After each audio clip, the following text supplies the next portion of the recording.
Fantastic ಆಗಿರೋ ಅವರೆಕಾಳು rice ಬಾತ್ನ ಈ ಅವರೆಕಾಳು ಸೀಸನ್ನಲ್ಲಿ ಮಿಸ್ ಮಾಡದೆ ಟ್ರೈ ಮಾಡಿ.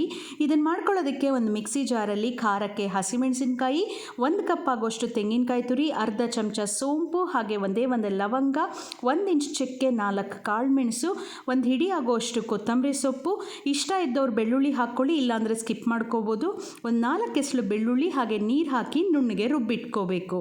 ಈಗ ಕುಕ್ಕರಲ್ಲಿ ಎಣ್ಣೆ ಹಾಕಿ, ಎಣ್ಣೆ ಕಾದ ನಂತರ ಪಲಾವ್ ಎಲೆ, ಒಂದೇ ಒಂದು ಏಲಕ್ಕಿ, 2 ಉದ್ದಕ್ಕೆ ಹೆಚ್ಚಿರೋಂಥ ಈರುಳ್ಳಿ ಹಾಕಿ ಫ್ರೈ ಮಾಡ್ಕೊಳ್ಳಿ.